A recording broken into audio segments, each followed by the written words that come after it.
Hello everyone, I am A. Satya Vinay from ECA section. My roll number is 403. In today's topic, I will discuss about singularity functions, a closed and complete set of orthogonal functions. So the contents in this seminar are the introduction to singularity functions, and I will discuss some types of it with some brief explanations. I will discuss its applications, and I will introduce to orthogonal functions and complete and closed set functions, and I will discuss their applications and conclude the session. So, introduction to singularity functions. A singularity function is a mathematical function that is discontinuous or has a continuous derivative at certain points, known as singular points. So, from this we can say that this is only discontinuous function but not a continuous function. So, this singularity functions concept is used to model crucial events like switching, impulses, and sudden transitions. The key types of the singularity functions are unit step, unit impulse, and unit ramp. So these are very fundamental in analyzing and synthesizing signals in systems. Uh, Now I will discuss about the types of singularity functions. As I said before, there are three types. That is unit step function, unit impulse function, and unit ramp function. So first, the unit impulse function. This impulse function is zero everywhere except at t equal to zero. This is practically not possible, but so we'll consider it as not a true function. It is represented with del of t. As we see in the picture, the signal is only switch in switch on condition at t equal to 0. And we will consider the unit area under itself is equal to 1. This impulse function is used to model sudden events forces in engineering and physics. Next, I will discuss about unit step function. This is a function that represents a sudden switch on at a time 0.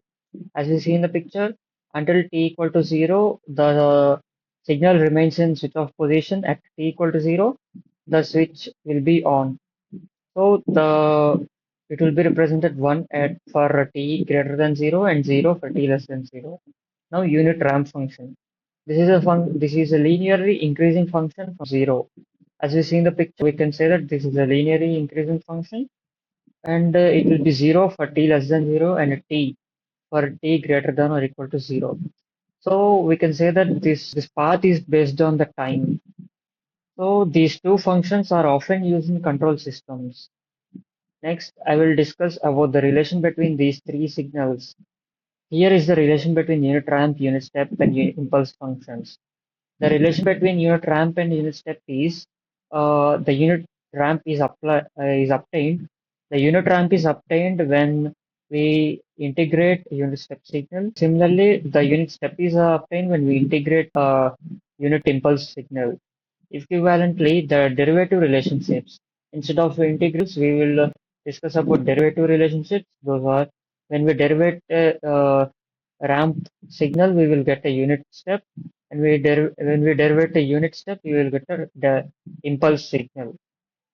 Now, the applications of singularity functions. The singularity functions are very important for model sudden forces or impulses in mechanical and electrical systems. These are used to describe switching actions, shocks, and loads in practical engineering problems. These play a key role in simplifying analysis of beam deflections, and these are also used for representing distributed and concentrated loads.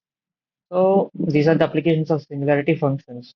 Now I will discuss about orthogonal functions. Let me introduce to the orthogonal functions.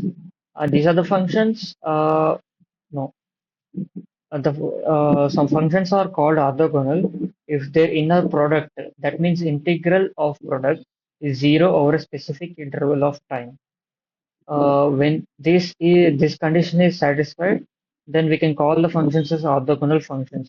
The mathematical representation is given in this picture. So integral a to b, the product of function f of t into the function g of t, dt equal to 0. When this condition is correct, we will call them as orthogonal functions. The orthogonal functions acts as independent building blocks for representing signals and functions. The common examples where orthogonal functions are sine and cosine series. Uh, Geometric analogy of these orthogonal functions can be told as just like perpendicular vectors, orthogonal functions don't overlap. That means consider two vectors starting from the same point. These are these vectors do not overlap at any other point. Consider the orthogonal functions as the same. Now I will discuss about the complete and closed set concepts. First, I will discuss about complete set. A set of orthogonal functions is called complete if any function can be represented as a sum of the functions from this set. The best example for complete sets are sine and cosine series. And coming to the closed set, a set of orthonormal or orthogonal functions is said to be closed if there is a non-zero function that is orthogonal to every function in the set. That means you cannot or you cannot add any other independent function to this set. When this condition is satisfied, this is then that set can be called as closed set. Completeness ensures accurate signal reconstruction and analysis, whereas closed sets guarantee that anything is not missing from this set and everything is there in this set. These two concepts form the very basics for Fourier series. Uh, in this Fourier series, sine and cosines are very common.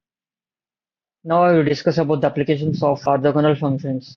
These orthogonal functions form the mathematical foundation for Fourier series, which is, as I said before, and Fourier transforms too. Whereas these Fourier series and Fourier transforms are very crucial in communication and signal processing subjects, and these are also used in solving differential equations by expanding solutions in the orthogonal function basis. And these orthogonal functions are very essential for digital signal processing, which is abbreviated DSP, image processing and system analysis. And these functions allow efficient data transmission in communication systems. Now I will conclude the session with some important key topics from as I discussed before. The key points are similarity functions, which are impulse, step, and ramp, model abrupt changes in physical systems effectively. The orthogonal functions form independent bases useful for signal representation and analysis. Complete and closed set orthogonals enable accurate decomposition and reconstructions of signal. These concepts are very foundation for signal processing, communications, and systems and signals. And very last point, uh, these helps us to understand these allows for better analysis and design of engineering systems. Now, this is the end of the seminar. Thank you for listening.